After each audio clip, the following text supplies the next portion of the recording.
On this videotape, you'll observe Richard's third client session with Andy, which took place 7 months after the second session on the previous videotape. Several days after the session, Richard showed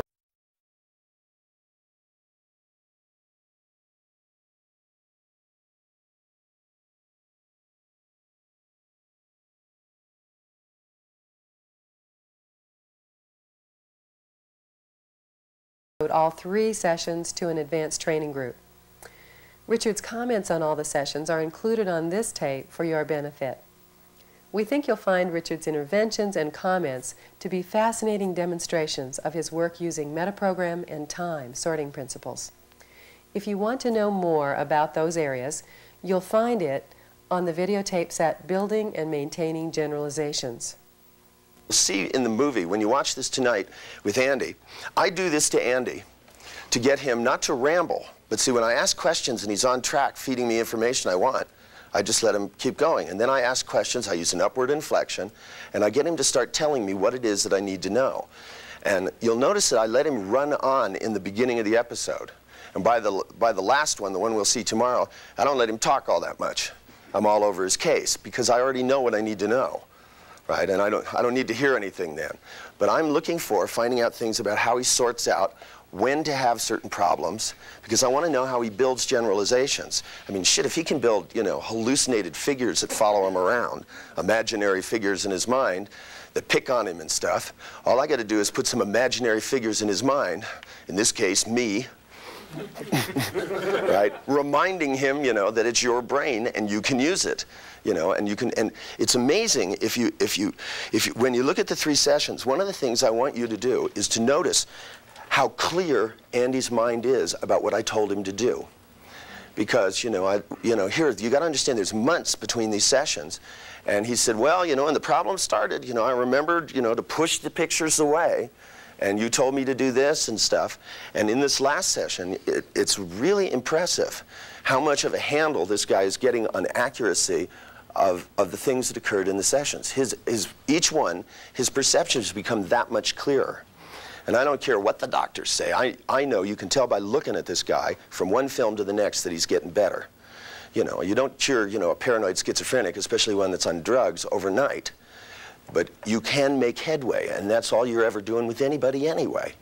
You know, it cures a normalization. And to me, what I want is a direction where you're getting better.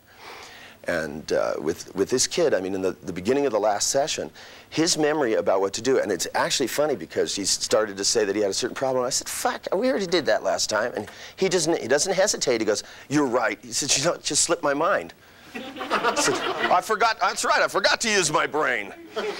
And that his ability to do transderivational search, to bring it up, and to have it be contextualized, even though they still have him on drugs, because you know how much sense that makes. I had him take him off drugs for the first session, worked with him, and then they put him back on drugs, thereby giving him amnesia for most of the first session. I mean, they do that a lot. That's right, anchor the symptoms with the drug, and then give it to people every day. That's what I always say. Now, I pick and choose where I ask questions. I don't ask questions to do anything other than to set initially Andy off in directions. And then I'll literally stop and I'll make explanations to him. The explanations themselves, part of them is actually testing whether I have his metaprogram or not. And so as I ask him questions and explain things to him, you know, about how you can actually run your own brain and take images and have him try things, that I'm finding out the difference between when I package information where he goes into justification and explanation as opposed to when he goes into behavior. Now, when you watch it, what you'll begin to notice is I do it. And again, you still use all the other patterns. You know, you'll find lots of hypnotic communication, a lot of embedded commands. And that I find that a lot of people in their work do not emphasize enough unconscious communication. I want you to pay attention to how Andy sorts, his sorting principles, and how he deals with time. Now, as he discusses these entities like Mary that torture him and rag on him, I ask him a lot of when questions. Now, I ask him some submodality questions because I wanted to do demonstrations of submodalities on the tape. But a lot of the stuff that's really much more important, because I run through a thing where I work with the conscious mind for a while, and then I do trance work. And a lot of the conscious mind work is a setup for the trance. And that the pieces and the things that I talk about in in the trance and the way in which I do literally training. I mean, I get down to the point where teaching him to control his mind, I have him literally make pictures of numbers so he can do something deliberate with his mind. You know, learn to, because I mean, his mind was running so out of control, he had no concept of the fact that he could control what pictures were there.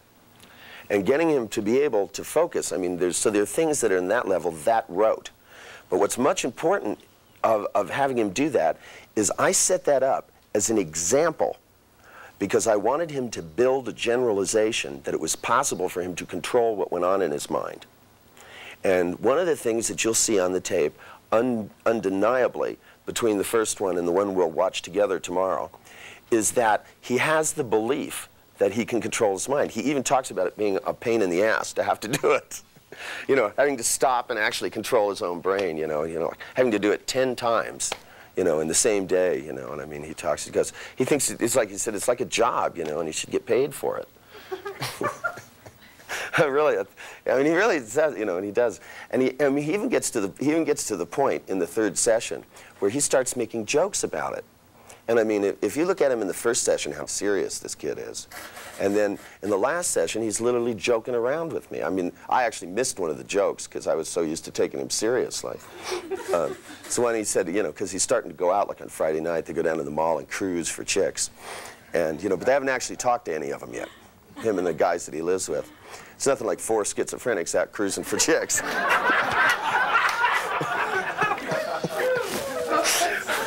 Now, the thing I want you to watch primarily is I want you to watch for what kind of information I pick up, because I guarantee you'll see the generalization. And I mean, I do it 5 ways from Sunday. I tell him about it, blatantly and consciously, and then I give him examples, and I make examples. And I make enough examples that I build in a generalization that it is possible for him to control what goes on in his brain. To the point where in the last session, he forgot, though. It slipped his mind to do it.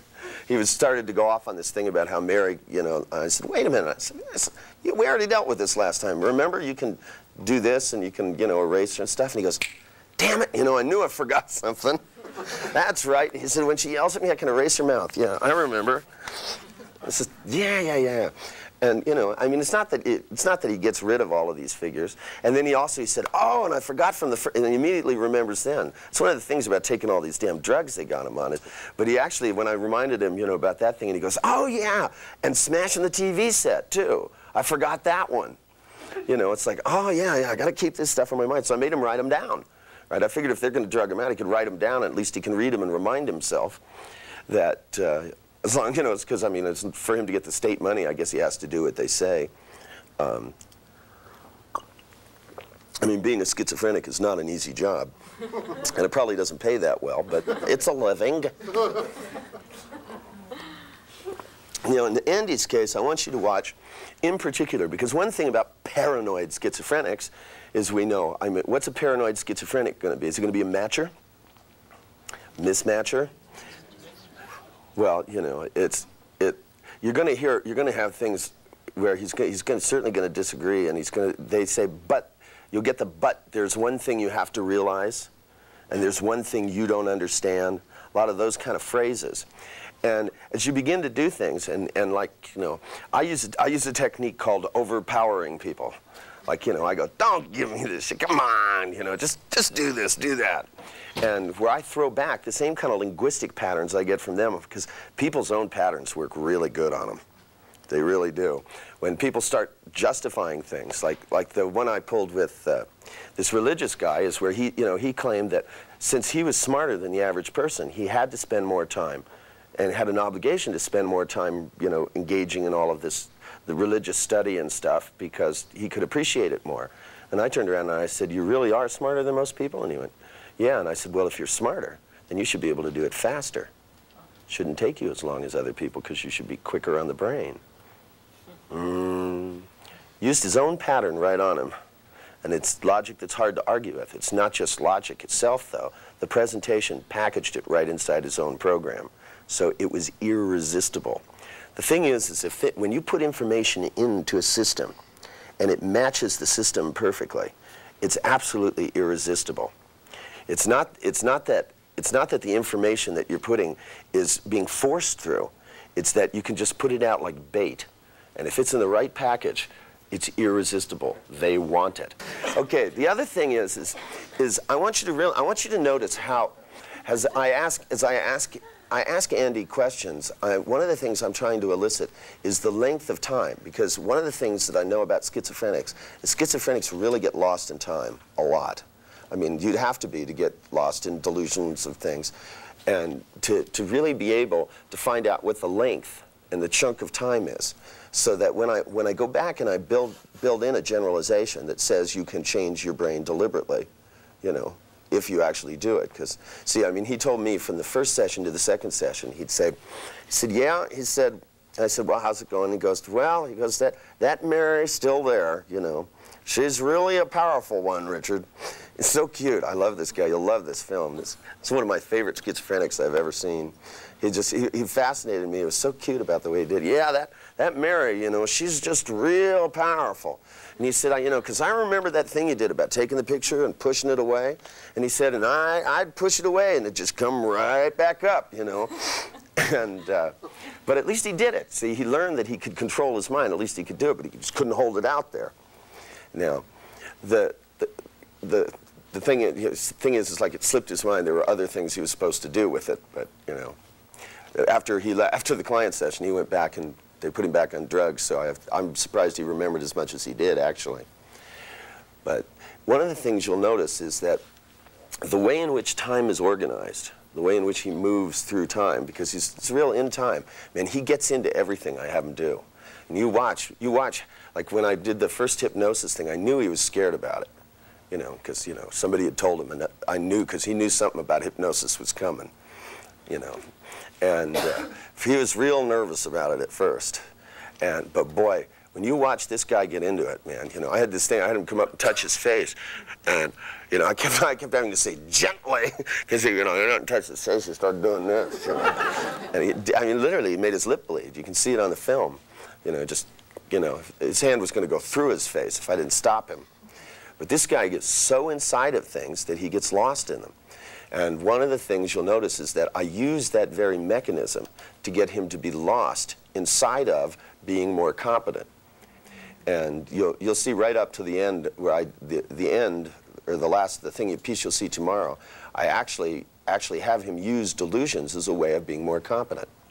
And actually the idea was kind of his, because when I found out that he used the supermarket, he looked at going to the supermarket as an adventure. And it was an episode from Star Trek, and he's Captain Kirk driving the cart, you know, on his 5-year mission through, you know, the vegetable department. He is definitely an in-time person. And I want you to notice, because he can get lost in anything. But see, in-time people don't have to get lost. And one of the things is that in order for them to get that, they have to have some control mechanisms. And one of the control mechanisms that you'll find is that, because I built in more than one generalization, and I want you to watch and see what the others are, because I'm not subtle about it at all. One of the things is that you know, there's a lot of emphasis that's been placed in our field upon being able to do unconscious communication. And somehow or other, I find that it gets twisted in people where they leave out being overt and blunt, right? And, you know, the thing is that you can be as blunt as you want and still slide all the shit underneath. Because, you know, just the fact that you're talking about it doesn't mean they're going to recognize the rest of it. And that being real blunt with people is a very powerful thing, and should, you know, it shouldn't be, you know. And I think, especially a lot of people that have the therapeutic background, you know, we're taught to talk mumbo jumbo, and you know, not to really tell people to knock it off, you know. And I mean, you know, I get down with this kid, and I mean, I go, you just got to stop this shit. You have to knock this fucking shit off, or you're just going to waste your fucking life. And he go, yeah, I know what you mean. And then, you know, then I start with the unconscious stuff where I go, now! Like that, and I go, and then I literally go back and have him do things deliberately and overtly with his mind, making pictures of numbers and stuff. But I also want you to watch how those things are all part of building a system to get him to accept a generalization and to keep it. And you know, you literally can hear it as it goes from one film to the next, where it's something that he accepts. Like when I mentioned to him in the beginning of the third session, I said to him, you know, he started to talk about going back. And I said, hey, man, we already did this, didn't we? You know how to control your brain. And he goes, oh, yeah. He said, I can do it. But the fact that at least he believes he can do it doesn't mean he's always going to do it, but at least he has a generalization that says that he can. And when I told him he was getting better, you know, he turned around and he looked at me and he said, yeah, I know. You know, and the other thing is because I want you to watch where his reference comes from. Because this kid does not have external reference. I mean, you know, that's one of the things about being a paranoid. Paranoids aren't really apt to have an external reference. Is that he's got a good internal reference, but he doesn't have a good way to gauge it. So I mean, when he became convinced that these internal entities were real, you know, that this really was Mary, you know, he didn't think it was. And see, he gets to the point where he starts calling them imaginary. And you know, as you go through the films, you know, it's not you know, the figures or whatever. It's not Mary and Frank and George. He still talks to them because, you know, after all, they're his friends. That's what I told him, you know. And then, you know, but like all friends, they get bitchy sometimes. And then he can erase her mouth because I use the Bugs Bunny cure with this guy. You all know what the Bugs Bunny cure is, right? Well, didn't you ever see that Bugs Bunny cartoon where the artist erases Bugs' tail and then his legs and then his mouth? He can't talk. With people whose internal images are running wild, I teach them the Bugs Bunny cure, to put a big pencil in there. And to start, you know, because if you erase the mouth, then they can't talk, right? And the thing is it's to get people, see, the nice thing about that cartoon is it shows you who's controlling it. And when you have people write things in their mind and control things in their mind and do things deliberately, where they become the artist and they start taking control over their imagery. I do that a lot with people that scare the shit out of themselves all the time. There's a lot of cases that I had of people, you know, where they make pictures and just literally scare themselves shitless. And they can't control them. They make pictures of faces and the faces start distorting all over the place. And they think they're going crazy, which they are. Which is always the thing that blows them out, and people go, and I think I'm going nuts. And I look at them and I go, you are. Because at least once they get nuts, then they can get better. See, a lot of people keep trying to tell them they're not going crazy. And they are going crazy. In fact, they are crazy. So now they can stop. Right? Now. So, let us continue. Don't you love punctuation ambiguity? I want you to really, like, one of the things you'll find is really nice when you know this stuff is to really go in and look at the ambiguity sections and patterns of the hypnotic technique of Milton H. Erickson of Arizona. And if you look at scope ambiguity and punctuation ambiguity, they really, if you add tempo to those things, are incredibly powerful. Now, so when you learn to use them well, you'll just be so surprised.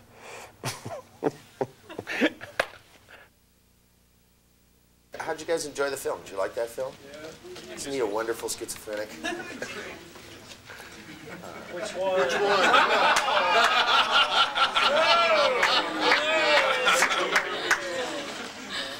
They both are. Yeah, he didn't change too much from the first film to the second film, did he? Looked exactly the same. Really wasn't using his head, though. If you're going to have people come off the television and follow you around, I really think you should watch the Playboy channel.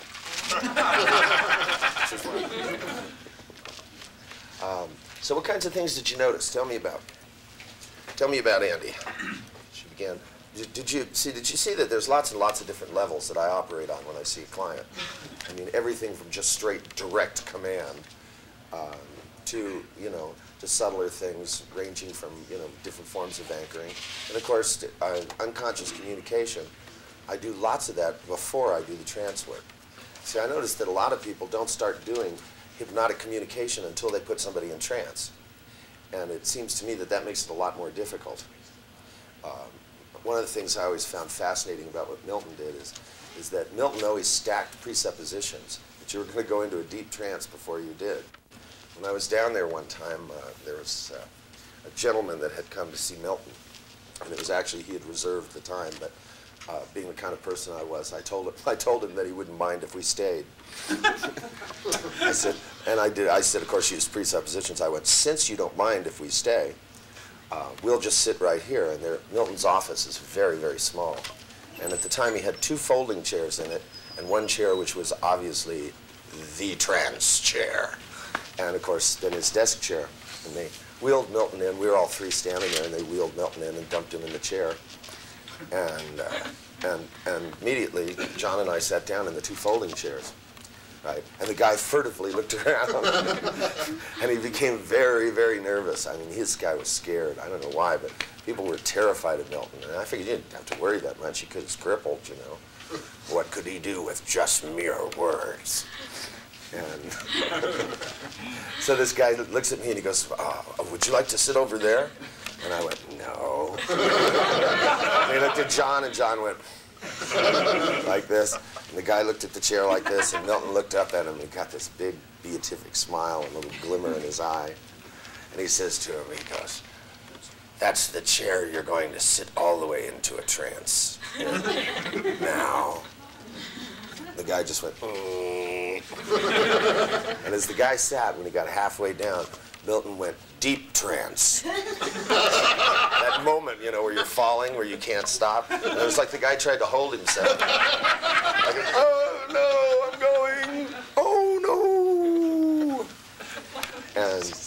But anyway, what other kinds of things did you notice? Did you notice also that I went through a lot of work to install a generalization in him?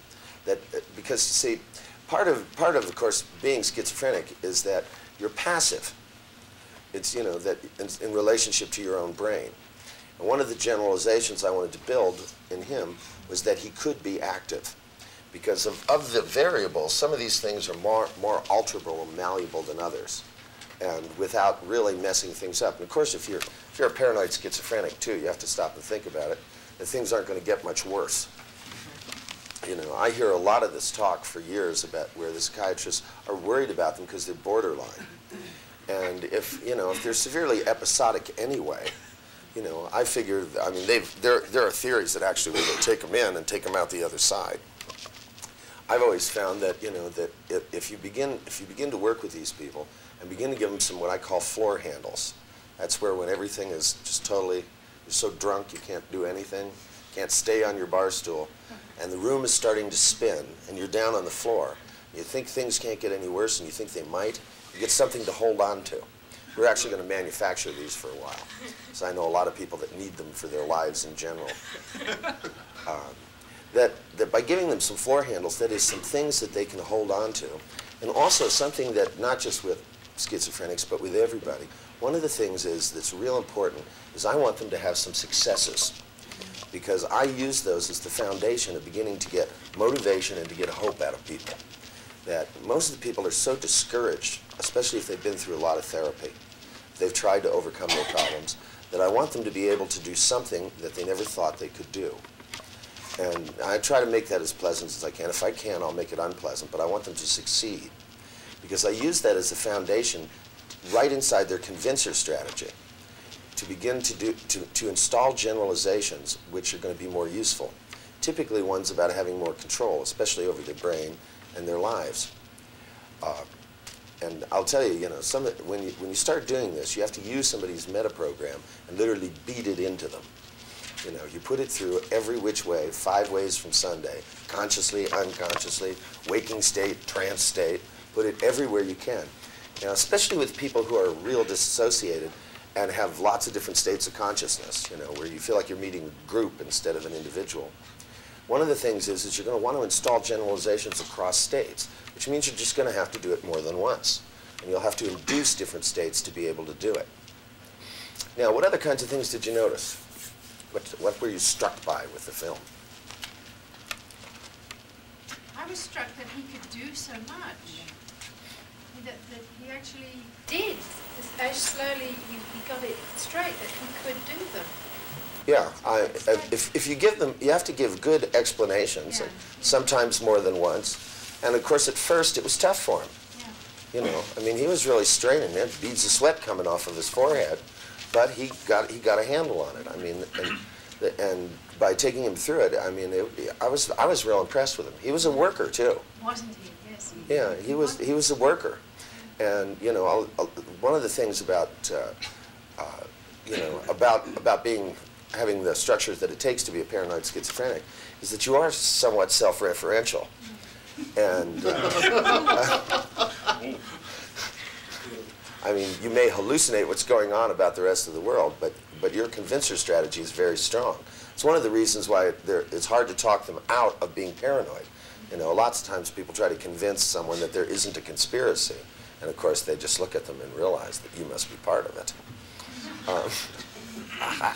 But I mean, they have very, very strong convincer strategies. In fact, the very reason that it doesn't take much data to convince them is one of the things that makes them a little easier to work with. Because if you can convince them of things, that things will be helpful to them and useful to them, and also don't argue with them about stuff, which is, you know, if you have a polarity responder, you know, why waste your time saying, these aren't real, you know. It's much better to just get them into it and have them start moving it around. That as long as they can start doing things with their internal processes, then it becomes a lot easier to convince them that they can control it. What other kinds of things? What did you notice? Come on, guys. Wake up now. Also, he didn't get into a conflict with you, which interested me a lot in the sense that when he produced his great analysis, he suddenly said, you know, it's all because I had this in my child, and he was starting to give you the stuff which he got from the long psychiatric history, and you didn't exactly zap him for it, but you didn't let him go on with it, and he accepted to change the rules of the game. Mm-hmm. Now, well, the thing is one, I didn't disagree with it. Right. You know, but I also didn't give it much credence. I just went, well, you know, Well, that's well and fine, but that has nothing to do with what we're doing here, rather than saying that's wrong. Yeah, that must be, yes, that's good. I mean, you have to admit, this guy's got more terminology than most of the shrinks I've Yes, met. he did a beautiful analysis. He did a beautiful analysis. I thought he should get a psychiatric degree. Yeah. Schizophrenics live in a very small world. And in order to maintain, it's one of the things I got from studying Cantor's books on schizophrenia. He was, I mean, this guy spent so much time with schizophrenics that I was always impressed, because he was more descriptive than most of rather than trying to come up with reasons and causes. You know, out of the people that were doing this kind of work in the 50s, I was always struck by the first paragraph in the chapters of one of his books, where he described that what schizophrenia is somebody that lives in a small, tight, and consistent world and is able to maintain it in the face of all therapeutic help. Right. But you got in. Well, yeah, but see, the thing is that one of the things that I do is I keep expanding their schizophrenic world as well. Because you see, if you can make it bigger and richer, then you also have room for paradox as well. And for a greater range of activity, just for the person to perform it. It's not enough to take things which are a cue for something and just make them a cue for something else. You have to make them meaningful, because that's one of the things. Like, I had a schizophrenic that had meaningful messages off of license plates. Which, this occurred, by the way, just at the time in California that they were switching over to personalized plates. I mean, you know, it's one of those fortuitous things that I love, you know. So we got him a plate that said, "Stop it." It was our present to him. You know, so, and we put him on his car. We put him on his car when he was in my office. And I used to have, when I was up in Bonnie Doon, when I lived up there, my office was in the back on the 3rd story, and it had a great big huge window, you know, big, 10 feet long and 6 feet high. And so I put him in trance. And while he was in trance, his car was parked right outside. And I had a friend of mine go out, take him off, put the plates on, and so that when he came up, he looked down at his license plate and got a meaningful message. That this is the kind of stuff where see, I don't think that, for my part, that I see that the kind of compassion that I see that people have for somebody who has really severe problems, what it seems to lack is, for number one, a sense of humor. Yes. Because I don't think that these people, see, I think if you play with them, you get further. And also, they're more willing to go along with it, because they spend so much time being serious, and because they really have bad cases of seriousness. Because you have to understand, I mean, you know, they get so wrapped up in this stuff that when you start playing, it actually clears the filters in their mind a little bit. You know, when they start to feel better, and you just play around with them a little bit and tease them. One of the things I want you to notice is that it's initially he doesn't actually look quite as good right in the beginning, but a few minutes into the session, kind of comes out of it. He's a little spaced. Before we started, he was the first client. He was just kind of wandering around, you know, and stuff. But as soon as he started getting going, one of the things is he starts to get a little chutzpah going. You know, he starts cracking jokes with me, and you know, and it's funny. You know, I mean, he's very opinionated too, which is one of the things I like about him. He has very, very strong opinions. So of course, most people would end up fighting with that. Whereas what I want to know is, how did he make one? Because if you can find out how he makes an opinion, then you can make one. And you know, and by working on opinions such as he can control things, has a little bit of memory problem. I mean, one of the things that I have him do in this session is I have him write stuff down, because he forgets a lot. And of course, that's not just a byproduct of his state; it's a byproduct of the drugs they give him. But it's a trade-off. Give him drugs, he gets a place to live, you know. And you know, as he calls them, his meds. You know, when he goes down to the mall to pick up his meds. You know. I mean, you know, it sounds like a doctor to me most of the time, just with his speech. But he really did have more affect. He looked a lot better. I mean, it's not by any means that everything was all over. I mean, the thing that's most important to me is that you set up directions with people. It's not so much that you get it all done. See, when you do change work that has to do with an in-time problem, where there's a contextual marker and it fires it off, and it's episodic. But when people have all kinds of little problems, there's overriding processes that are going on by which they generalize from events. And if you move a direction towards getting better, I even talked to him about, I work on building the generalization that he's getting better in this session, because, and he consults with me on this and agrees. He really is. He said, you know, he says, well, you know, he says to me, he says, you know, that's what I thought too. So anyway, let me start this here. So, well, how you been doing? Well, I've been, you know,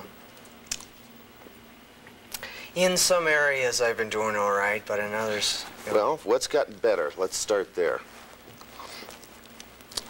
Well, most of the time when I experience, say, rage, I usually stick to the running. Or I tear up, you know, stuff that I, you know, don't need anymore. Telephone books and stuff like that, or? No phone books.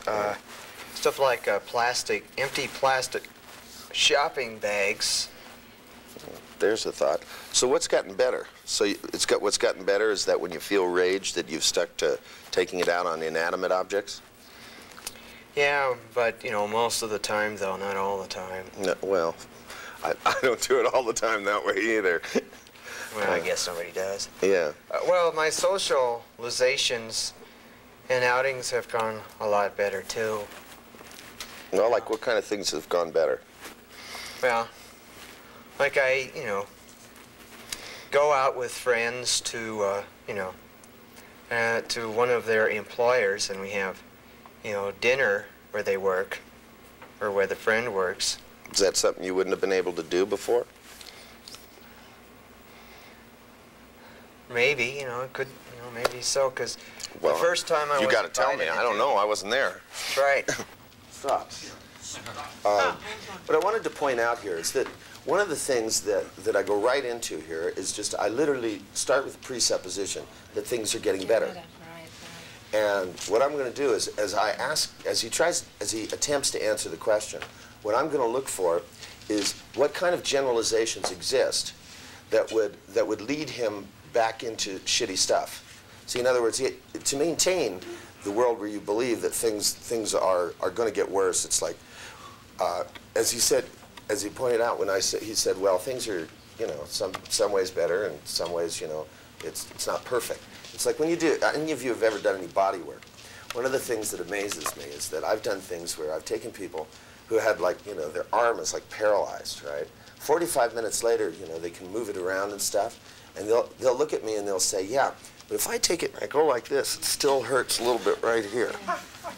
Now, there's a thing where what's happened inside of somebody that's been physically injured, where their mind sets up a tracking to look for what's wrong. And a lot of the training and the stuff that's been grilled into him is to look for how he's fucked up, to look for what's wrong with it, you know, to examine his socializations for where they're inappropriate. And what I want to do is I want to start installing in him a thing that starts to identify what's getting better so he can build on his strength. And given, as you'll see, given the nature of the kind of training, you can watch it coming back up and back up and back up.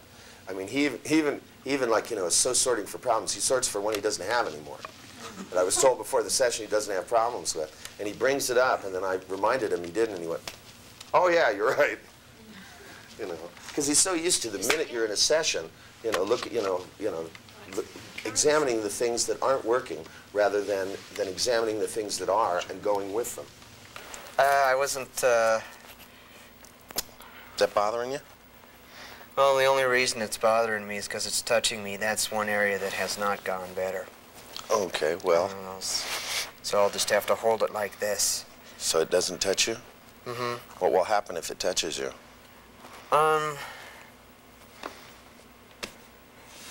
I will be feeling teased by, once again, Mary. Mm-hmm. What happens? Do you see it in your head? Excuse me. When Go it ahead. touches you? Well, let go of it for a second. Let's find out how this works. Just let go of it for a second. Does she pop out suddenly and start teasing you? Well, she is she's smiling at me. I hear some song that goes, want me, don't you want me to touch you and to hold you tight? You know. That's one thing. Or phase. I mean, I've never... In that snotty tonality, too? Kind of tonality you were just using where it's that kind of... Could be something like that. Yeah, well, it could be. The question is, what is it? Yeah. Let me stop you for a second. Do you remember the last time when we were doing something together where I had you go inside? Because, see, is Mary teasing you right now? Not at the moment. Okay. Well, if she starts, will you let me know? All right. Okay. Now, then let me get back to a couple of other things. What I want to know is first, I want to know which things have gotten better. Mm-hmm. Okay. For example, there were certain things that used to bother you. For example, dogs. They still bother me. Dogs still bother you. Mm-hmm. Okay, and what happens when you see a dog? I feel once again that Mary put that there to set me up so that I'd have to face it and, you know. That Mary puts dogs around the world? Well, the rest of the world is far enough away for me to be unaffected by it, but Yeah. it's just, you know, and, you know.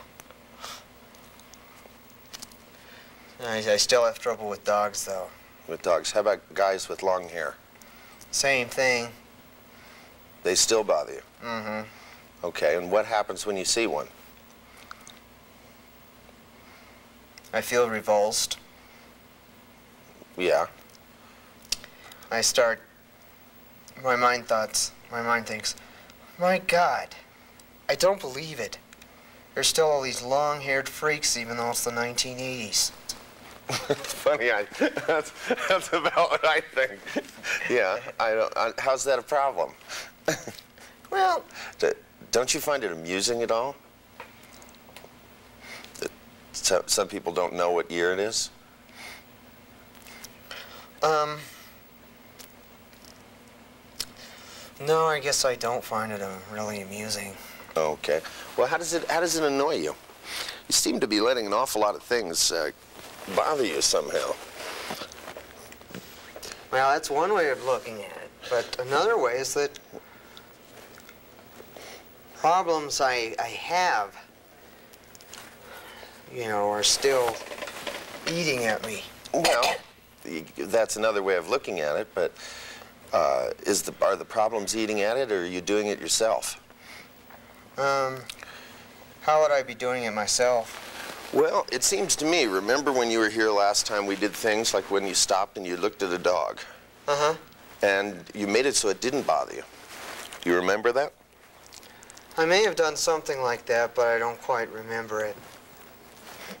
You don't quite remember it. Yeah. Do you kind of remember it?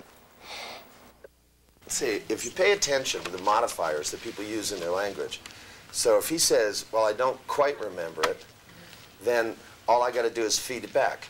Well, but do you kind of remember it? And see, with him, all these modal operators of possibility, which with this guy you hear all through his language, really allow you, because since he throws them out as being acceptable, that means when you throw them back, they are acceptable.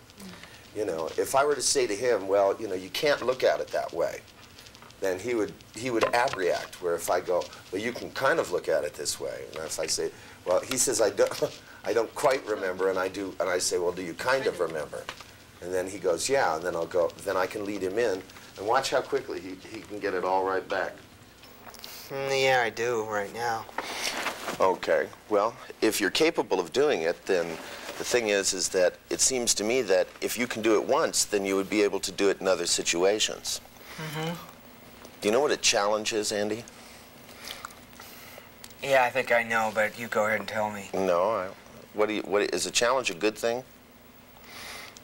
Well, as in a good thing for me, or what? Well, for you. Is there any challenges that you like to undertake? Well,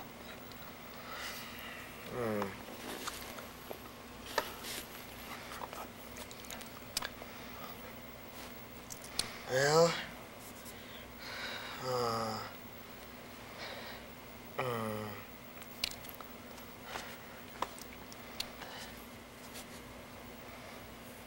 For example, what kind of things do you like to do? What things do you enjoy? Like, do you enjoy reading? Yeah, I enjoy reading. Okay. Has there ever been a challenge for you to read anything? Either because it was difficult to read or because it was long? Well, when I read, it's usually, you know, fun things and, you know, stuff like that. Mm-hmm. Like what kind of stuff do you like to read? Well, I like to read science fiction, for one thing. Okay. Now, when you read science fiction stories, do some of the characters inside of those novels undertake to do things which are challenging? Yes. Okay. What do you think motivates them to do that?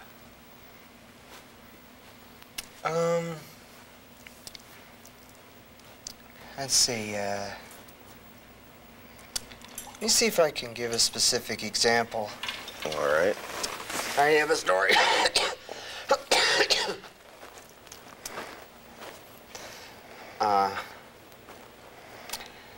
Where a girl has this boyfriend she's deeply in love with. Mm-hmm. The boyfriend's dad, you know, got a job as the script writer, and he and his family would have to move out to California.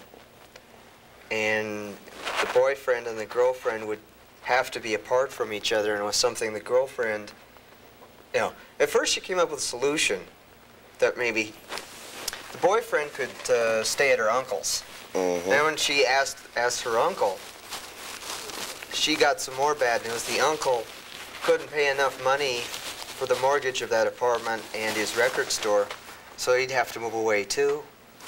And the only thing that could stop it is that the girl would have to go back to the year 1956 and get a photograph of Elvis Presley holding this guitar and bring it back to the 1980s. So, and that would be worth a lot. And so the girl's uncle could keep the store in his place, and Ethan could stay there. That's the name of the boyfriend. And so that's how that problem was solved. So did she do it? Did she undertake the challenge of going back through time? Yes, she did. Okay. Now, did that strike you as exciting when you read about that? Yes, it felt good and fun to read about that. Okay. How about doing something like that?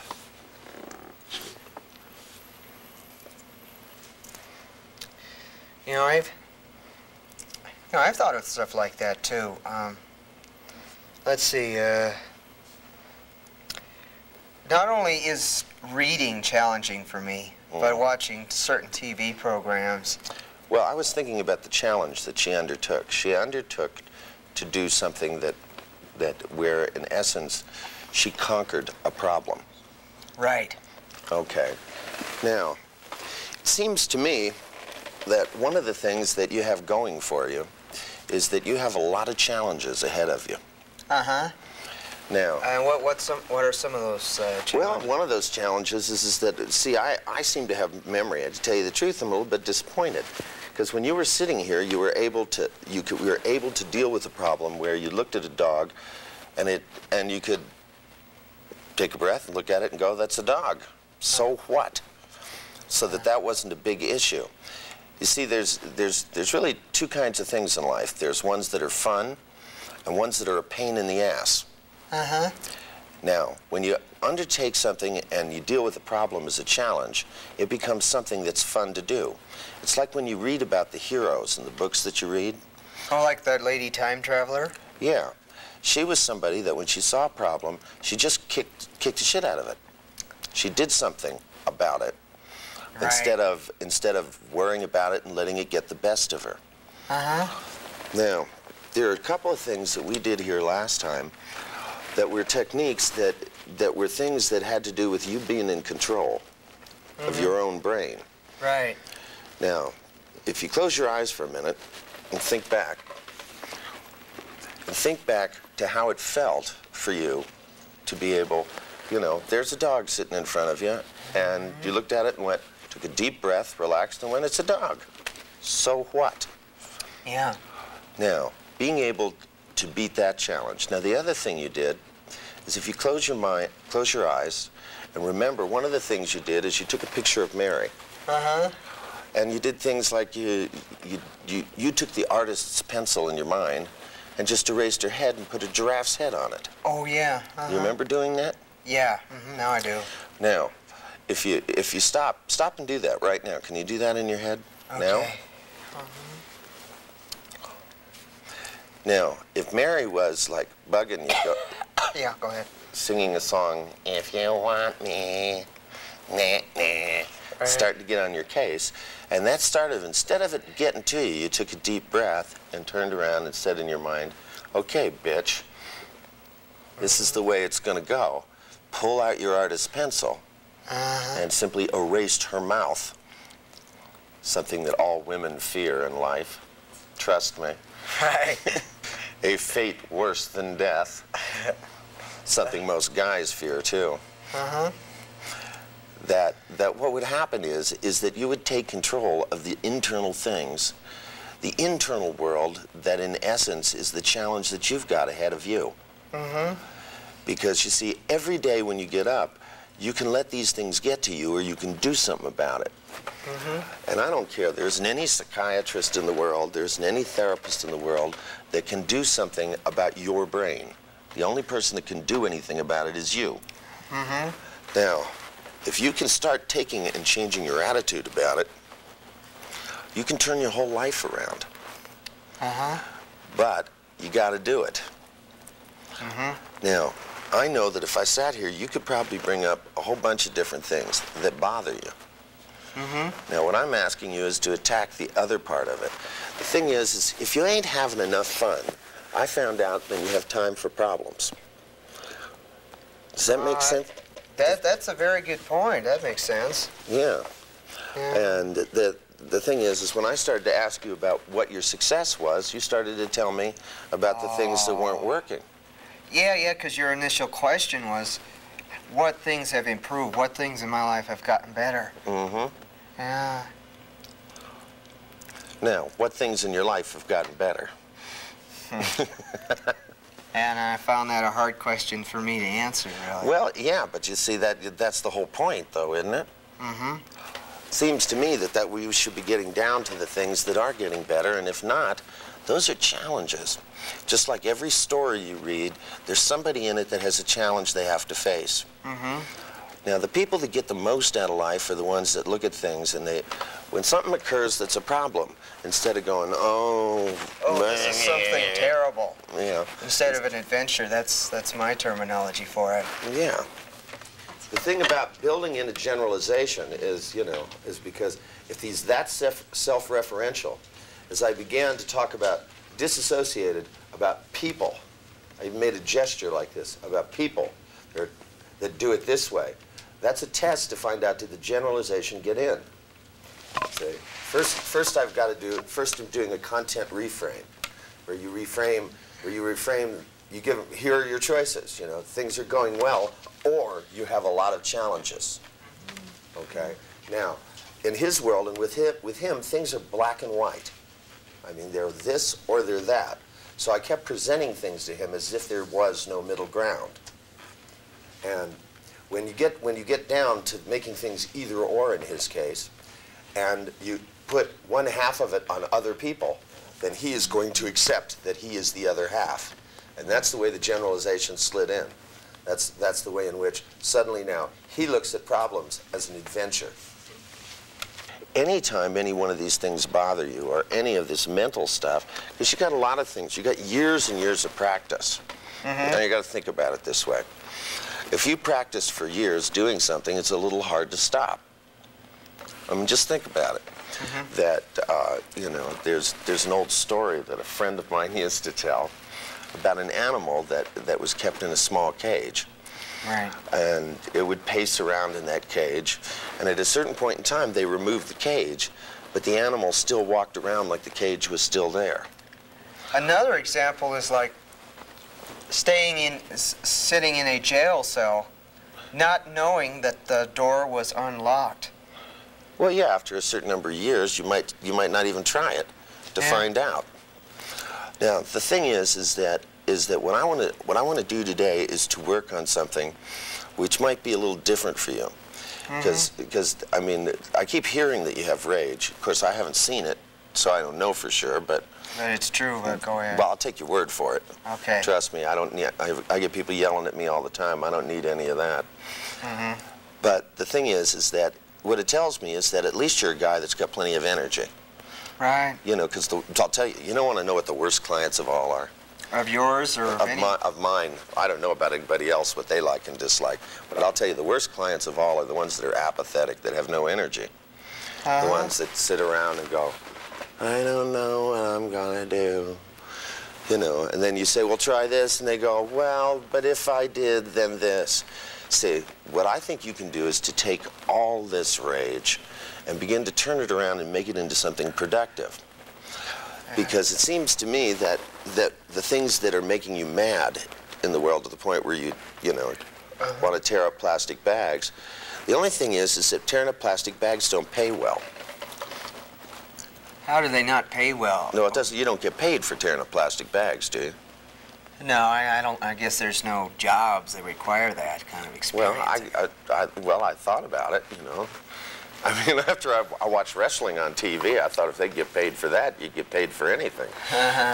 But what I was thinking of is that one of the first things is that if you can take it and turn it around to the point where the most important thing in the world to you is conquering the fact that it bothers you. First internally in your head, and then on the outside. Because you see, the thing is seems to me you should be out looking for dogs.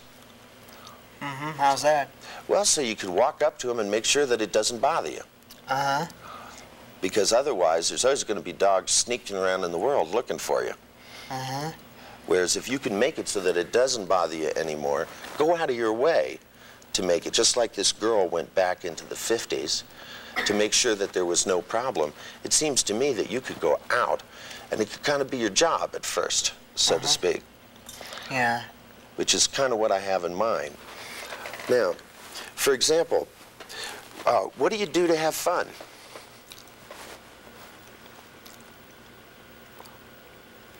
What are you looking at him for? Maybe I was unconsciously seeking his support. Well, boy, I'll tell you, you sure got the psychiatric training. Yeah, I've had You know. years of experience. Yeah, that's true. They should probably give you a degree. Maybe, yeah. But I mean, what are you doing to make it so that you enjoy life? So that life is more of an adventure? Like, where do you live now? Yeah. I don't know if I could give the specifics of the location. Well, you don't want, let's we don't want the address. I mean, you know. I mean, do you live at home or? Well, I do live in a house Well, with some other guys. so you live in a house with the other guys. Right. Do any of them have long hair? Not really. Okay. Well, all right. So that's another thing that you got to go out and do is to go out and see guys with long hair. And what about a sense of humor? You got one of those? Yeah, I still use that from time to time. You know, I still have the old phrases like "This ain't gonna cut it, bud," and you know that U.S. highway sign jingle. You know, probably don't know about that, but Well, if it's something that makes it so life is more amusing rather than life tortures you, then it seems to me it's useful. yeah. Now, for example, what kind of things would set you off into a rage? What kinds of things make it so that life is more uncomfortable for you? Well, let's see. When I try to go someplace during the day, Like I what? know that. Just any time you try to go someplace during the day? Yeah, I mean, you know, I'm using so much energy, you know, fighting with the things that trigger, you know, the imaginary figures. You know, I have looked at it and said that I'm expending as much energy doing this as more, you know, so-called normal people do in a 9-to-5 job. I would say probably more so. Yeah, I think I'd agree with that. But these are simple things like trying to deposit a check in a bank or trying to withdraw money or that type of thing. Well, Or how going much? shopping. I mean, how much energy does it take to be able to go in your mind and just erase these figures? You know, from the time you leave your house to the time you deposit the check, right? Okay, so there are various things that trigger the figures in your mind, but once they get there, how long does it take to, you know, take an eraser with a pencil in your head and just erase their heads and put a caret on top of each figure? So you got to use a little creativity here. Yeah. If you want to get control of these things, unless you want to, I mean, you know, if you want them to hang around and torture you. I mean, I know I guys guess that, that's up to me, huh? well, hey, look, you know, at my age, you can't afford me to follow you around. That's right. But I mean, these are things we talked about. The thing is, all right, let's say you were leaving here. I mean, it's daytime, Right. okay? You were going to go to the bank and deposit a check. Uh-huh. Okay, now, what would happen? What would be one of the things that would trigger off these imaginary figures? Like if somebody came up and touched you, would that do it? Well, yeah, I'd say if somebody came up and touched me like that Yeah. and said, "Excuse me," I'd go, "Ah," and run away. You would go, ah, and run away? Yeah, that happened to me a week ago tomorrow. A week ago tomorrow. Don't put me in a trance, Andy. It's early in the day for me. No, well, it was. It happened a week last from now Friday, yesterday. okay? Okay. But, all right, so if somebody walked up to you and they went boom and they touched you like that, does it trigger off in your mind the imaginary figures? Well, Mary would be triggered. All right, so when Mary's triggered, what's the first thing you can do to shut her up? Huh. So you know what I want you to do? I want you to sit back and try something for a second. You know what? You need a little bit of attitude. Do you know what an attitude is? Yes, I do. You know what I mean by an attitude. Right. All right, now, I've imagined from time to time you have gotten an attitude on. But in terms of dealing with this stuff inside your mind, I think one of the things you need is to stop and just close your eyes for a minute here. Just sit back, close your eyes, take a deep breath and relax. Okay. And I want you to make a picture of Mary in your mind, but make it a small picture and out at a distance. Uh-huh. And I want you to look at her, and I want you to say in your most macho tonality inside your head, "You're mine this time, bitch." Yeah. Now, doesn't that make you feel like you have a slightly different attitude? Yeah. Okay, now, I want you to imagine in your mind a pencil eraser, Uh-huh. right? And I want you to, a big pencil eraser, Yeah. bigger than Mary. Right. And to know that you can take that eraser, you can change the way she looks, you can change her head, or you can just simply erase it. Now I want you to do something else. I want you to look up in the corner of your mind's eye and literally peel the corner off, like turning the page in a book, and literally turn the page until you, and on the next page I want it to be blank. Uh-huh. Can you do that? Yeah, I've already done that. All right, good. Okay, again, I'm going back and associating with the example of reading and taking things that are there to, again, starting to build a generalization. But he can do something about this. He can go fuck it. So that he can begin to take things and pay attention to what it is that he can do, not to what it is that he can't do. This is part of how you build generalizations that last. Now, come on back here. Look at me. All right. Now, the thing is when something triggers off in your mind one of these figures, one of the things is that initially, what I want you to do is I want you to go looking for it. It's time for Andy to go, "I want you." Did you ever see Rocky 3 or Rocky 2, wherever it is? I've seen Rocky 4, but go ahead. The one where Mr. T goes, "I want you, you're mine, I want you, you're mine, Balboa."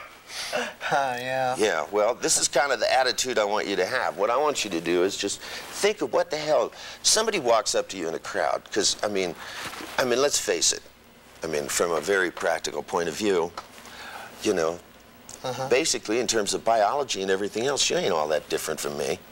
Right. Now, if we were going to be psychoanalytical about it, we could say there was obviously certain things about your growing up which was different than mine, which may be an advantage in some ways and a disadvantage in others. But the point is if somebody walks up and touches you like that when you're outside, there's no need for it to make any difference. Now, if they walk up and punch you in the mouth, then I want you to notice. You know, if they walk up and grab a hold of your wallet, I want you to turn around, you know, and do what I do, grab a hold of their nose or their ear. Which ear's a marvelous part of the body, and you go, "Hey, don't touch my wallet." Yeah. Now, but I mean, if somebody just walks up and touches you like this, I want it for you to be no big deal. So the first thing is since these things used to trigger those figures off, what I want you to do is to make a list for yourself. Actually, do we have some paper and pencil here? Seems Andy has a little problem with his memory, so we're going to write it down this time.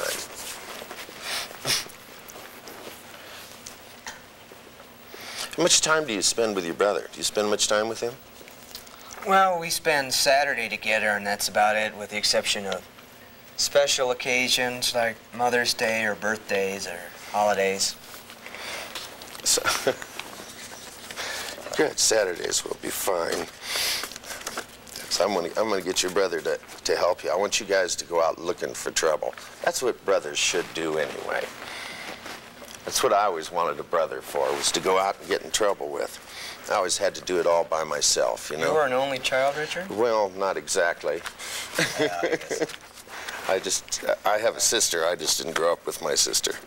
But she got in so much trouble by the time I came along that there wasn't any left for me. I had to make my own. Now, what we want to do is we want to start to make a list of what kinds of things would, like, between the time you left your house and the time you deposited the check in the bank, what kinds of things are turning this into a job? Now, I have to admit, I'm not big on going to the bank.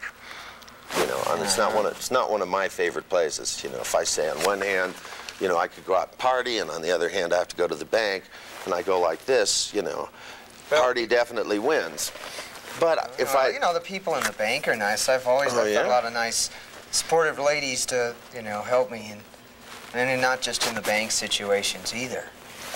But That's one of the places I never tried to pick up chicks, I have to admit. I wouldn't pick up any girls, but, well, you see what You I mean. wouldn't. All right, we'll put that on the list. Pick up girls. There's plenty of them in the world. You don't have to That's keep. true. You don't have to keep them for a long time. Sometimes 2 or 3 minutes is plenty. Believe Yeah, excuse me, could I have about 50 years of your time? me. Nah, just trust me. Don't start there, Andy. Yeah. You know, so you pick up a woman for 50 years. There's certain prerequisites. One is you have a job. Yeah. Do you work, Andy, by the way? No, not really. I'm trying to prepare myself to be a writer, but I only write little bits of the story at a time, so. Yeah. That's a fragment story writer. There's not much call for that yet. You have to get to short stories before you can sell them. Actually, magazines buy a lot of short stories. Yeah. So I've discovered there's a lot of fiction in things like Time Magazine and Newsweek. Now, I'll tell you what else would set you off? In other words, if somebody came up and touched you, right? That would be one thing, right? Right. All right. Now, okay, so what should we call that? Random physical contact. Yeah. Sounds so intellectual when you say it that way. Right. Or bumping into somebody. Uh-huh. Okay. So one of the things that we're going to want is literally to find out whether this is true. I want you to go out and not bump into, but not rough, but I mean gently. Bump into a few strangers, find out if it sets this stuff off in your head. And what I want you to do is to think of it as a challenge. You know, when you get up in the morning, you're going to say to you're going to look in the mirror and you're going to walk over and it's going to be, you know, it's going to be, look in the mirror and see yourself the same way Rambo does.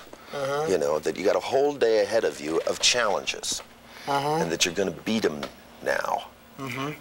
Because I don't know about you, but if going to the bank was that much trouble, it makes life hard work. It's true. Yeah. It doesn't need to be. But the first thing you got to do is you got to kick the shit out of all the things. And, you know, it's not, instead of trading one for this one, or, you know, or you get rid of this one and you lose ground here, it's, you know, it's time, you know, for it to become Anbo. You look, get up in the morning. Anbo, I've called myself that too, you know? That's just a guess. See, now what I'm starting to do is to take the generalization. What I want to do is I want to aim it into behavior. And, I mean, with lots and lots of the clients I see, I give them lists. You know, have them put it on, attach it on the mirror, or if I have somebody around that can bug them to do it, of things that they have to go out, where they really go out and conquer problems. Because one of the things is, like, if some of you have ever done the phobia cure with somebody, had them come back a week later and ask them if they've gone in an elevator. And they said, well, no. You go, well, you know, when you were here, it didn't bother you. And they go, yeah, but, you know, it's not like I went out looking for it. And to me, that's one of the things that I want out of a client. I want him to go look for it. Now, the thing with Andy is that right now, I'm taking the fact that he's a polarity responder, that he has an internal reference. Now, how about time? You guys been paying attention to how does Andy deal with time? Because he oscillates. He's a little tricky. He goes from past to present. Yeah, it's a between time person, you know, because he's never really where he is. It's part of what you do when you're schizophrenic.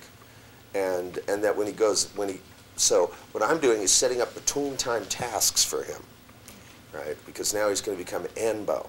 Now, as long as he has delusions, you might as well make him have good ones. And useful delusions that get him to go out and be a mind warrior, so to speak. Literally, you know, is what we'll do is we'll make a list of all the things you can think of, and it's time for you to go and just take care of them. Okay, because if I touch you like this, does Mary pop into your head? No, at least not right now. Okay, well. Well, it didn't. All right, all right. All right, it didn't. All right. So it means that it doesn't have to. Now, all right, let's say she did. Okay, what are you going to do? What are you going to do if she does? What if I reached over and touched you suddenly and she went, popped into your head? What are you going to do about it? You going to take that shit? Shit, imagine if you lived in Manhattan, you know, going to the bank. Do you know how many times she'd be popping into your head between the time you left your house, the time you got to the bank? You know, 552 million times. Mm-hmm. That would, you know, to be like your life's work would be to go and cash one check. That's right. You know, even though you live in Colorado and it's not that bad, you don't need that shit. No. And if you're walking along and you bump into somebody like that, you don't need that to be a problem, do you? No. Isn't there more interesting things in life to deal with? Yeah. Richard? Yeah. I gotta say this. This might answer your initial question of what things are going straight. Now, all right. Now, the shopping area where I go is University Hills in Denver. Say if I go to University Hills. Yeah. Say if I want to pick up some of my meds or You still like taking meds? Mm-hmm. Well, I'll continue. Yeah, but go ahead. We'll get back to that. Well, see, So you're going to pick up some meds? or, you know, go to the mini bank. Now, at first, you know, I would experience trouble. But then, I would see all these nice-looking ladies in the mall and in the stores, and I get a shot of social courage. I mean, I haven't gotten to the point yet where I would go up and introduce myself to anybody, but at least, you know, it helps me to cope better by making myself feel good, and that's happened to me, you know, quite a few times lately. All right. And It's Anbo. right. Or and another specific case is the Albertsons when I go grocery shopping. You know, you were talking about my liking to read books. I think watching television is the same thing for me.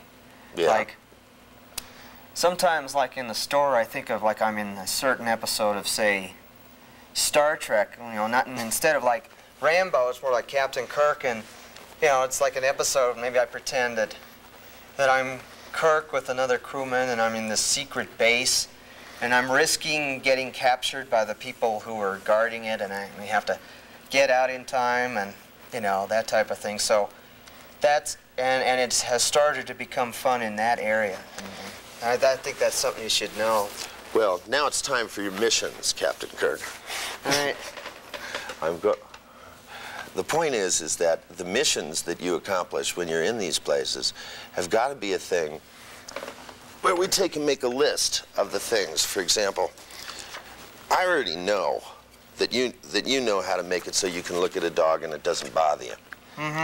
Now, I realize that maybe that, you know, we spent some time together. It was several months ago. It wasn't that long. And, you know, maybe it had slipped your mind. But, I mean, I want you to, do you remember what you were supposed to do if you saw a dog? Now? So that it didn't bother you?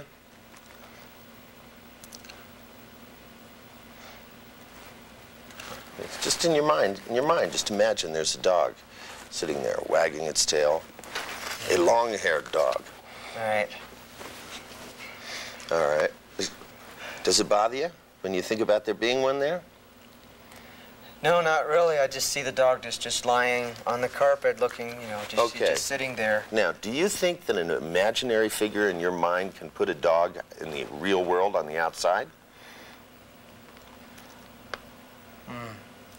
Yeah, I guess that does seem unlikely. Yeah? Yeah. How does that sound to you? Is this one of the things you want to mention to the girls when you first meet them? Not likely, huh? No. You know what will happen if you tell them something like that? What? They'll think you're crazy. And you know what? If you believe it, there's a certain degree that they'll be right. Now, it's time for you to make it so that you start changing it. Here. Dogs. Because it's time for you to go out on missions where you just go out and walk up to them and look at them. And if a figure pops in your head, you pull out that big pencil. Can you remember that? Okay. If not, write it down. This is called an owner's manual to knock off the nonsense. See, there's a lot of stuff going on in your life that you just don't need, and it's taking up your day. Now, when you want to... And my energy as well. Well, how the hell would you have the time and the energy, let alone feel cool enough? Because if you're gonna walk up, see, if you do some of this, I tell you what, I'll make a deal with you. Do you have a VCR? No, I don't, but... Do you have access to one? Sure, because, you know, Dave has an access to one. Okay. Well, I tell you what, you do this stuff and I'll send you one of my flirting tapes. I have a tape which explicitly tells you things to do to be able to meet people, in this case, particularly people of the opposite sex, and to have it be fun. See, to me, it's a challenge. Yeah. And things that are a challenge. Now, again, I'm going to be oscillating between asking, there's a question that I ask a lot, which is, what are you going to do when this happens? Because I want to find out how the generalization works. I do this as part of testing generalizations when I install them. When I install a generalization that you can do something about something, and even then I start playing, even with somebody who has a polarity response, I'll say, well, what are you going to do? You're going to go up and talk to girls about this when you first meet them? Because I want to reinforce it again with examples where he is using the generalization. It's not enough just to get it in. You've got to get it to be operational. Now I want to install a thing in him which gets him to start to look at the difficulties in his life as being something that he wants to conquer. In other words, it's something to do. Given that he doesn't have that much to do in life anyway, other than have problems, at least if you turn it around and make it so that it becomes something that's interesting and something to go after. Now, does he move towards or away from? Away from. So what have I got to give him something to move away from? Nonsense, torturing himself, all of these things. He's not going to be moving towards a challenge. He's going to be moving towards a challenge only in relationship to moving away from other things. He's also good at doing identification. That's one of the nice things about being schizophrenic. The little delusional characteristics is that you can assume identities. And I mean, the thing about becoming Captain Kirk, which I think is priceless, is the mission. But again, I mean, listen to the moving away strategy. The mission is to escape the supermarket before time runs out, you know. And of course, we want to now set up the same thing with him, where we set up, you know, since he's telling us that he identifies with television, I want to be able to utilize that to install and get him to use generalizations to begin to go after kicking the shit out of his problems and doing stuff. He's obviously made a lot of headway. To me, you know, he actually made more than I thought he would in some areas. But, you know, if he had somebody that, you know, that could see him more regularly, you know, that would jump on his case, because he is bright enough to understand what's going on. And he needs to be reminded, you know, and to have some adventures. What are you going to do when you see a dog? First off, are you going to go looking for dogs? Are you going to get this so it don't bother you no more? Does that sound like a challenge for Captain Kirk? Yeah. Okay.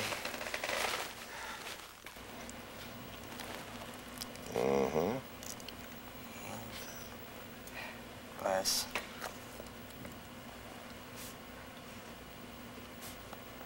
Up.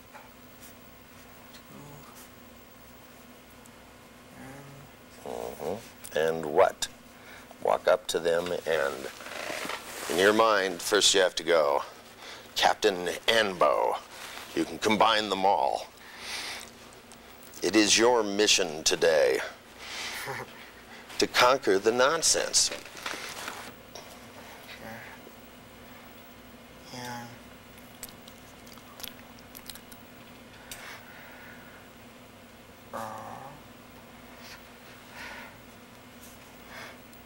Do you have an audio tape recorder? No, I don't think so.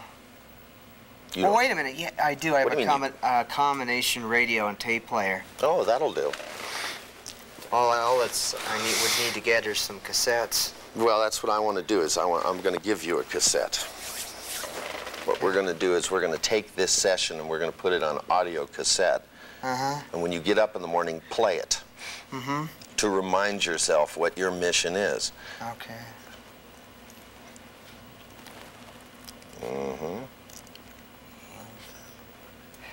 Bus.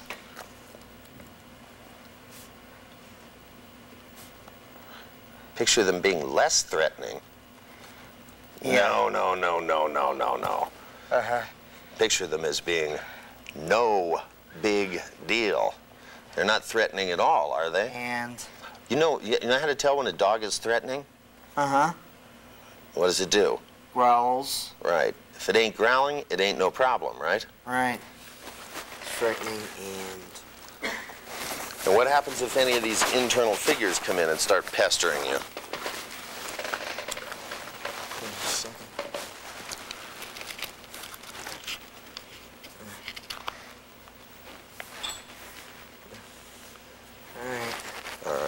It's more like it. Remember, it's attitude, Andy. That's what we're working on now. Uh-huh.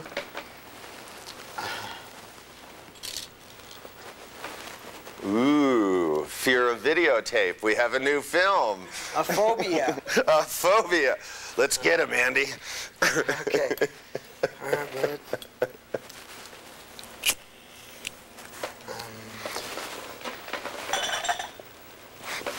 All right, what else? Okay. What about Mary and these internal pictures? What other things make it pop into your mind? Somebody walks up and touches you, right? Uh-huh. Or, they walk up and bump into you a little bit. Mm-hmm. Does Mary pop into your mind, start nagging on you again? Don't we know how to deal with her? Yeah. Or any of the rest of them? How do we deal with internal, what do you call those, imaginary figures? That's true. That's All right, all right. How do we deal with imaginary figures?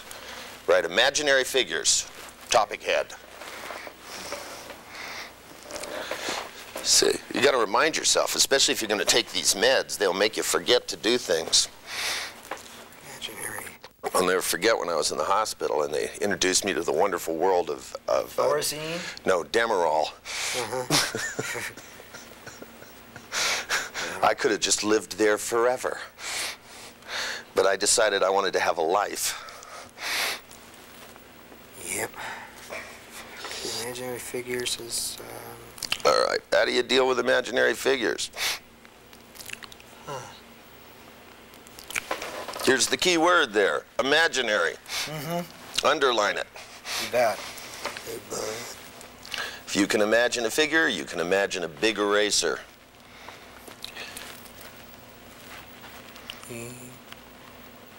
Erase. Parts. That.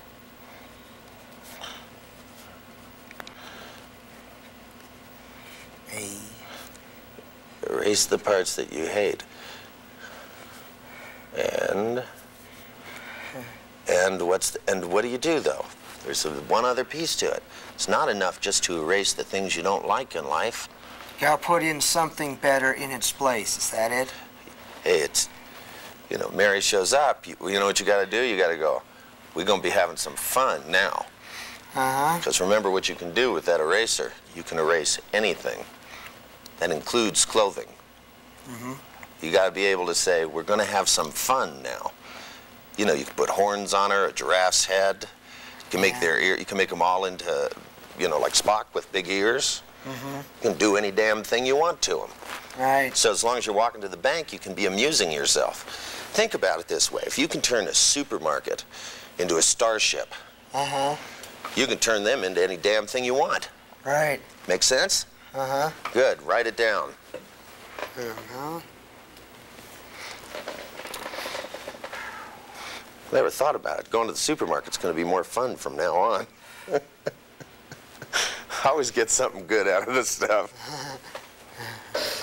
See, again, the utilization of taking the generalization on the bits that he's gotten so far and being able to get them to generalize to other things. Because we're already taking the successes that he's had and saying, look, since you've got this, you can and will do this. You can do any damn thing you want. The generalization that he can change things. Now we need to be able to take the success of the supermarket and be able to generalize it to other areas of life, like going to the bank or going to the mall or whatever other activities they are, so that they become adventures. Now, we also want to make a subtle shift, so instead of it being Escape from New York, Death Race 2000, that it becomes something where he's going out and challenging things. So the first thing, of course, I did is started running through TV shows in my mind. That's where we've gone from the Bugs Bunny cure, and now we're going to go to the Mission Impossible cure.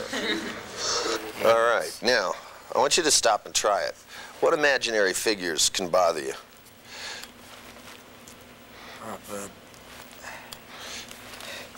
If you were on the way to the bank, right? Okay, what other kinds of things, right? Well, the priest is still around, even though, and I have, you know, for a long time have not used the smash the TV screen picture either. So. What, is it easier to let him bother you? I don't know if I could say that. I really don't. It's Well. very hard fighting these figures. Well, hey, I'm not asking you to fight with them. I'm just asking you to knock them out of your head. Yeah. It's your brain, but of course you got to put something good in its place. Right. I mean, what kinds of? Like, you know, think about it. If you can make a supermarket entertaining, right? Think what you can do with the inside of your mind. Mm-hmm. I mean, there's, you know, for example, you could be planning and plotting out ways of having fun. Mm-hmm. With all that mental energy. Right. You could be thinking of things like, you could think of some, you know, if you have a little bit of me in you from these sessions, you could be thinking of ways to make money. Mm-hmm. You know, because I'll tell you, money makes life more fun. Mm-hmm. You know, have you considered getting a job of some kind? Yeah, I have, but I'm not ready for that right now. How do you know that?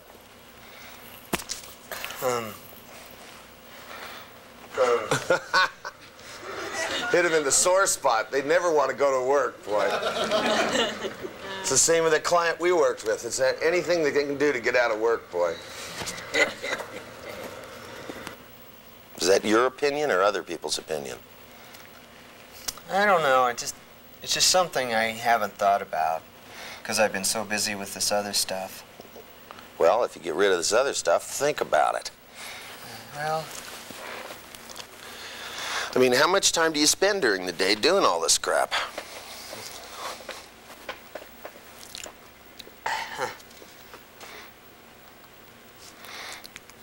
I mean, what percentage of your day do you spend having a good time, like when you're in the supermarket on a mission? I like that one. yeah. I mean, out of your day, how much time do you spend having a good time? Half of it? I don't know. Maybe it's only a small part. Well, it should. You know. You're the only one who can tell me. Would you like to make that part of your life bigger? I sure would. I mean, you got a hell of a good imagination. You can either use it to enjoy yourself or you can use it to torture yourself. I mean, these are your choices. Uh-huh. Now, what kind of situation would you find it most difficult for you to just knock this shit out of your head and start thinking about what could you do to enjoy yourself?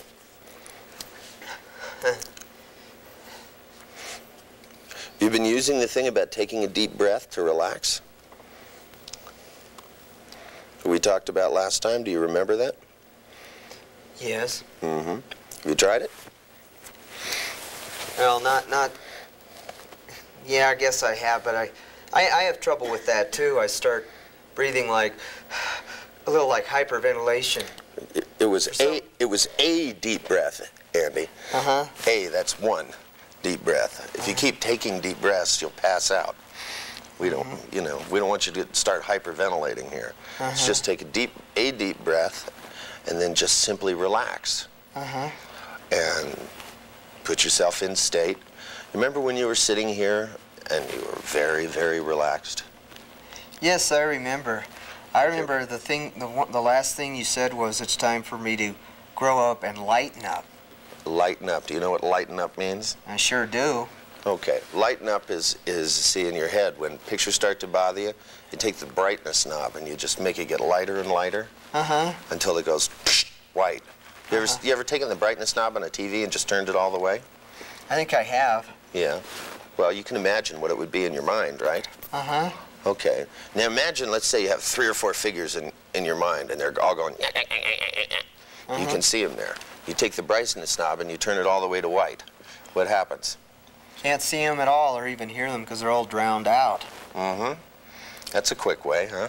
Uh-huh. All right. Now, lightening up takes one more step, right? Then what you do is you put something on the screen that makes you giggle a little bit. That says to yourself, gee, isn't this silly? Where you go, you know, because I stop and I say to yourself, this is kind of silly to spend this much energy doing this. I'd rather just walk to the bank. And a little dog comes up and it goes, looks at you. Instead of going off on a big thing, you look down and you go, it's a little dog. And then you think about all the times where you let it get to you and you giggle. Think, what a waste of time that was. I don't need that shit. Yeah, that's right. Then you start thinking about more interesting things. Like, you know, you're on a mission. I used to live in a place, and across the street from me there was a trailer park. And it was full of senior citizens, and most of them couldn't drive. And they had to ride the municipal bus system, which is a challenge in and of itself in this particular town, because they do a thing where they change the bus routes constantly, just to keep you on your toes. Yeah. And all of the people that lived in the trailer park would always stand out in the front, and I used to listen to them talk when I was working in the yard, and they always referred to everything that they were doing as a mission. Like, you know, going to the supermarket was a mission. And to them, what they had done is taken something which was, for most people, a difficulty, and turned it into something that was entertaining. Now, that's what lightening up means when I said, you know, not only will you wake up, but you're going to lighten up. This is the thing that you got to work on for yourself, because this is the challenge. Is every day is to look at this stuff and to go, look, whatever it was that was a problem for me, I'm going to tackle it head on. My mission for the day is dogs. My mission for the day is just, for example, one of the things is like when you walk in the mall and you see people, and you know, it makes you feel good. There's all these good-looking women, which I think it's nice how they just display them all over malls, just for your benefit. You know, is to realize is to start constructing in your mind ways where you could do things like, you don't have to go up and get, you know, say, will you spend the next 50 years with me? That was a joke anyway, so. Well, I don't know. I did it once. It was no joke. In this particular situation, you can try starting with something a little bit smaller, like hello. Right. You know. Or hi, yeah, that type of thing, or smiling at it. Yeah. Now, wouldn't that be a lot more fun than having creating all these imaginary figures in your head that nag you? Yes. Strikes me as it'd be a lot more practical, too. Now, what I want you to write on that thing is the word practical. Because I want you to start asking yourself the question.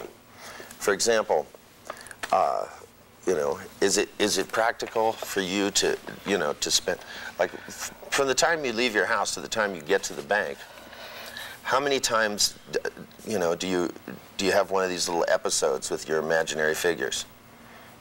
Would you say on the average?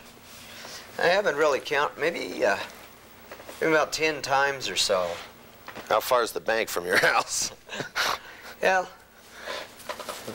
Is it 10 blocks? Well, I do walk there. I really don't know how long. Well, let's see. It's got how far? 10 blocks?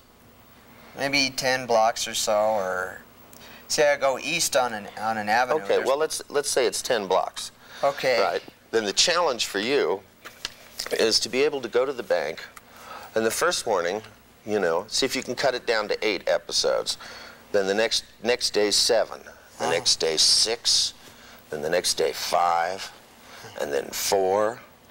And then 3. And then 2. Until you get it down to just 1. And each time one of them is gone, put in an episode that's pleasant. So like as you go from one block to the next block, each time you cross the block, just like when you walk in the supermarket and you go, okay, here's the adventure. Okay, I'm now on a mission. Okay, one block, do Mission Impossible. The next block, do something else. You ever see that with Mr. Phelps? Oh, yeah, I remember Mission Impossible. Good. Well, you put a tape recorder in your mind, you know, like that, and it goes, Mr. Andy, we have a mission should you choose to accept it in the next block. is to be able to walk through and every dog you see, look at it and go, it's just a dog. Yeah. See, one of the things is that you have to be able to do with people that are like this, you have to do things which are real rote. And installation with him, in case you haven't noticed, I'm doing lots and lots of repetition over and over and over again. Because, I mean, you just got to pound this shit in. They've had so many years of engaging in the kind of nonsensical behavior that's installed in them. And I'm sure that there's plenty of reasons why it's there and all kinds of stuff. It's just, for me, it's a step at a time. That if he can start by, you know, just trying to decrease, because, see, most of the time they don't think about it in terms of how many episodes between the bank. But as you bring it up, if he writes it on his list, he's going to begin to think of the distance between the bank and his house in terms of numbers of episodes, so that he knows that the plan is to decrease the number. See, mostly what's happened is he's been dealt with by people dealing with him by activity, the people that have sorted with him. It's about when you're crazy. It isn't about any measurement of how much time he spends being nuts or how many times he's doing nutty things. It's about, so what it doesn't allow him is to have a range to be successful, because he could do real well for 3 weeks, and if he has one bad episode, then the whole thing is started again. So it sets up a failure syndrome when you work with people that way. They build the generalization that know how that the only thing they can do is hold out for a while, but that it's always going to come back. Whereas if you change the orientation so that the orientation is now where the generalization is you're getting better, and the way to measure it, which is what I'm getting to now, is about getting better. I'm leading up into, I'm going to install now a generalization that has to do with the fact that he is getting better. But before I install the generalization, I'm putting in a metered way of measuring his success. So he can measure it by the number of episodes, the number of times, and also the number of ways in which he has to deal with it. And instead I'm going to have him do this every day, where he gets up and pays attention to the activity of conquering his problems. Now, that sort of thing, so that you begin to turn the things you do in your life into something that's simpler. So that you can take a deep breath and lighten up. Start enjoying what you're doing. Start thinking about things that are more practical. Like, instead of, you know, getting married for 50 years, starting with hello and working your way up. Yeah. That 50 years of your time was just a joke. I know it was, but I'm gonna throw it in your face anyway, Andy. It's the kind of guy I am. All right. I'm a hard taskmaster, haven't you noticed? That's why they bring me in, because I beat people into being sensible. You know, and this isn't just you. I do this to everybody. Say, I mean, there are lots of people. I just had a client that I saw down in Houston, and this guy made you look like you were casual. I mean, this guy, every time he did anything, he had to spend like 2 hours in his mind where he would go over. So if he had 5 minutes worth of life, he spent 2 hours going back over it again. And I mean, again, and each time he'd go over it, it would get louder and the images would get bigger in his mind. Pain in the ass to do that. Plus he had a voice that was screaming at him in front of his head. Constantly. And, you know, I told him, I said, why don't you just stop it? And he said that he couldn't. That's how I've been feeling. Well, the thing is they're still your voices. Like, for example, where's one of the voices located that bothers you? I'll show you what I did with him. All right, so do you have, what's one of the voices that aggravates you? Like, there's two phrases. One is, I'm proud of you, you took it like a man. That's one. And another is, what are you going to do about it? You know, if there's something wrong. Okay, where does the voice come from? In here. Well, What do you mean, where in my head? Where does it sound like it's coming to you? What direction? Does it sound like it's coming from the side, from the top down, from the front forward? Let's see. I think maybe in front of me. So it's coming from the front forward? Yes. Towards you? Okay. Now, just close your eyes for a minute. In a minute. Excuse me. Okay. Now, what I want you to do in your mind is to simply I want you to float up and look down at yourself and literally see a speaker where the voice comes from in your mind. So I'm up in the air looking down on myself and there's a speaker in front of me? Yeah, speaker, where this comes out of. Uh-huh. All right. Then what I want you to do is you know what happens if you disconnect the speaker wires? You don't hear any sound coming from it. All right. Try it in your mind. Okay. Start out with the speaker there and hear the voice doing it. Just the way it normally does. Uh-huh. And then just unplug it. And then float back down. Is it quiet now? Uh-huh. All right. Now, put that. Good old direct commands. Voices bother you? Disconnect them. This is under the major category of knock it the fuck off. It's a technical term. If you don't practice this stuff next time, we're going to tattoo it on you. All right. Now, I want you also to notice that I'm able to describe and have him do these things without using NLP jargon. It's gotten to the point in the NLP community where I can't even understand people talk. And I would like to reiterate to you that jargon is important. It's a shorthand that sometimes we use to talk to each other. But you don't have to educate your client in the jargon. You can do it in very, very simple metaphors. I mean, you know, you don't have to talk about auditory internal, you know, and you don't have to, you know, talk about outcomes and all this stuff. You can just talk about knock it the fuck off. He knows what that means. And by having him, you know, if he's got voices in his head, and you have him float up and see speakers where the voices are and disconnect the wires, right? That's something he can understand what's going on. It's a metaphor for using your brain. And it's a very, very, it's one of the things that works pretty simply, is that you take one representational system and you use overlap. You guys remember overlap?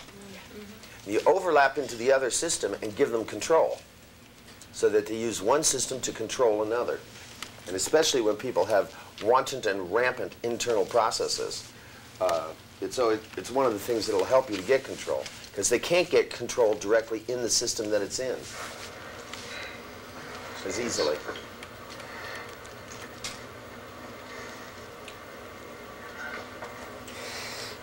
Andy Fastpen.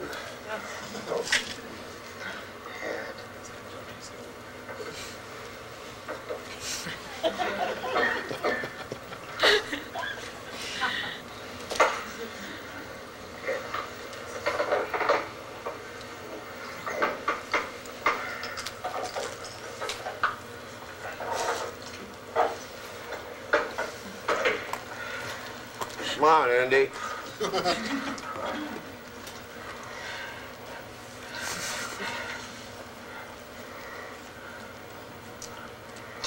But still, it's important to wait till he gets it written down, even though he's taking forever, because you want it to be self-generated.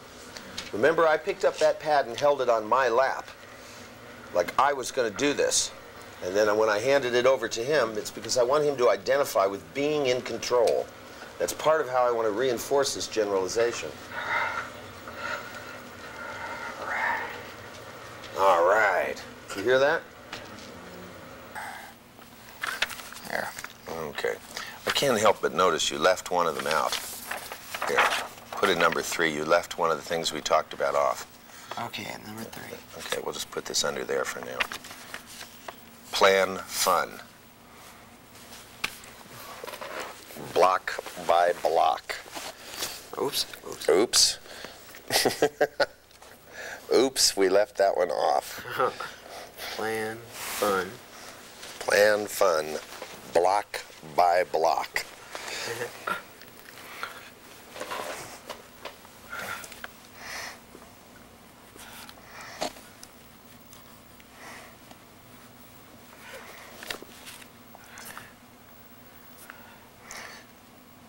Okay.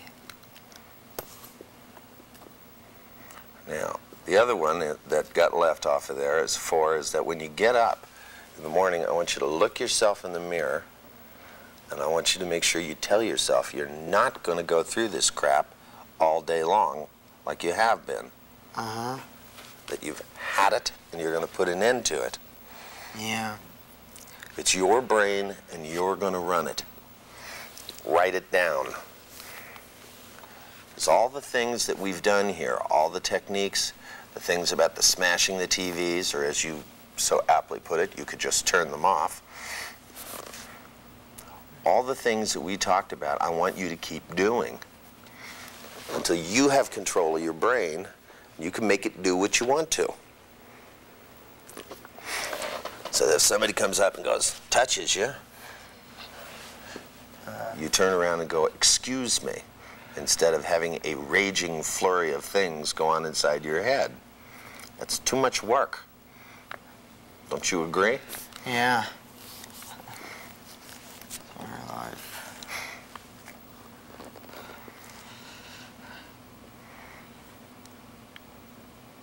Okay, there. I put on taking control of my life. Yeah, wow, it's taking control of your life. Yeah. Oh, put another one on here. Think about getting job. It's a good first step. See, if you spend all that time that you spent thinking about all this other stuff, thinking about, you know, a way to get a job, who knows? You might come up with some real creative alternatives. We might all end up working for you in a couple of years. Yeah. Yeah, think about that. After all, you have plenty of time to do it with. If you knock off this other shit, you're going to have time to do whatever you want to do. Now, I'll tell you what, set this down for a minute, okay? Because there's just a little quick thing I want to do with you. Okay. Relax, Andy. Okay. Now, I want you to do something. I want you to reach over and touch your shoulder right here, okay? All right, just touch it. I don't want you to squeeze it or anything. Just put your hand there like that. Okay, now, put it down on your side, okay? Now, I want you to just take it up, put it like this. Take a deep breath. And I want you, when you touch yourself on your shoulder there, because the minute I want you to do this, I'll tell you when, okay? Okay. Just set your hand down there. I'll tell you when to go into trance, all right? Look at me. I just want you to do this, like that. Just touch yourself. As a way of reminding yourself, say, you remember the Vulcan thing like this? Okay. Or was that the Klingon one? I always liked that one. All right. This is a little like that, only it's gentle. The thing or maybe like the Vulcan neck pinch. Maybe that's... No, I don't want you to do the Vulcan neck pinch. That's it, because I want you to use this in the outside world. You'll be walking down the street, next thing you know, you'll be on the pavement. This is just a way of gently. Let your arm relax, okay? Just let it go loose here.